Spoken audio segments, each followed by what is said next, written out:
Les feuilles de temps peuvent être composées d'une ou plusieurs sections. Dans cet exemple, nous avons une section pour les heures travaillées, une section pour les congés, une section sommaire, et une section pour les dépenses et le kilométrage. Certaines sections telles que la section sommaire sont statiques, alors que d'autres comme la section des heures travaillées sont dynamiques. Ces sections ont un bouton pour ajouter des entrées. Vous pouvez alors ajouter autant d'entrées que nécessaire afin de saisir vos heures. Remarquez que lorsqu'une liste contient beaucoup de choix, vous pouvez effectuer une recherche en saisissant quelques caractères afin de faciliter la sélection. Cette fonctionnalité est disponible à plusieurs endroits dans la solution. Il peut aussi y avoir des sections en lecture seule, comme dans cet exemple, la section des congés demandés. Il est probable que la feuille de temps de votre organisation soit significativement différente de celle-ci. Cependant, les principes demeurent les mêmes. De nombreuses validations sont effectuées. Les champs devant être corrigés sont indiqués par un contour rouge. Voici quelques exemples. Un menu déroulant au contour rouge signifie qu'il est obligatoire d'y faire une sélection. Des validations peuvent aussi être effectuées sur des calculs. En arrêtant notre curseur sur ce champ, on nous indique qu'il est impossible d'avoir travaillé plus de 24 heures dans une journée. Nous corrigeons donc comme ceci. Dans cet autre exemple, on nous indique qu'il nous faut un minimum de 37 heures et demie dans notre semaine. Nous allons donc compléter notre feuille en saisissant des heures. La validation peut aussi s'appliquer dans un champ contenant du texte. La section dépenses dans notre exemple nous indique que le commentaire est obligatoire. S'il est encadré de rouge, c'est qu'il faut y inscrire des informations. Toutes ces erreurs doivent être corrigées afin de nous permettre de soumettre notre feuille de temps. Pour certaines organisations, il faut même les corriger pour être en mesure d'enregistrer. Vous pouvez enregistrer la feuille de temps plusieurs fois durant la semaine, au fur et à mesure que vos travaux progressent.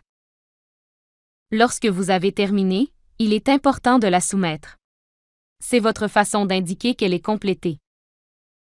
Certaines erreurs ne sont signalées qu'au moment de l'enregistrement.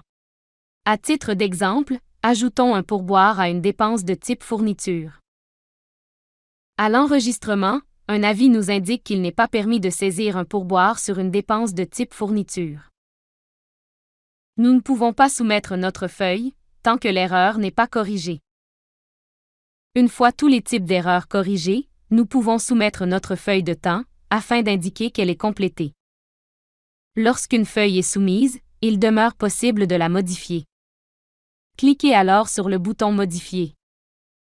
Faites les ajustements. Réenregistrez et resoumettez votre feuille. Cependant, le bouton Modifier ne sera pas disponible si la feuille a déjà été approuvée par votre superviseur. Il vous faudra tout d'abord contacter une personne ayant le droit de désapprouver votre feuille de temps afin de pouvoir la modifier. La feuille pourrait également être verrouillée. C'est alors une personne ayant le droit de déverrouiller votre feuille qu'il faudra contacter dans ce cas. Il est possible de voir dans l'entête les personnes ayant effectué les dernières actions sur une feuille de temps.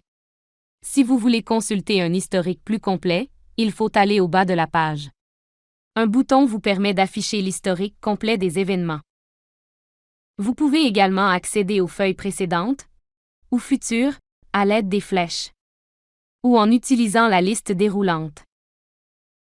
En vous connectant ou en cliquant sur l'onglet Feuilles de temps, vous serez toujours dirigé vers la période en cours, à moins d'avoir utilisé un lien pointant déjà vers une semaine spécifique. Pour cette raison, si vous désirez créer un raccourci sur votre bureau ou dans vos favoris, il est recommandé de faire ce raccourci vers la page de connexion. Dans certaines organisations, les utilisateurs peuvent avoir le bouton Copier la feuille de temps précédente. Celui-ci vous permet d'aller chercher certaines données de la période précédente. Dans notre exemple, nous allons récupérer les lignes, incluant les projets et les activités, sans récupérer les heures. Si vous optez pour commencer votre feuille de temps à partir des données de la période précédente, il est important de le faire avant d'avoir débuté la saisie.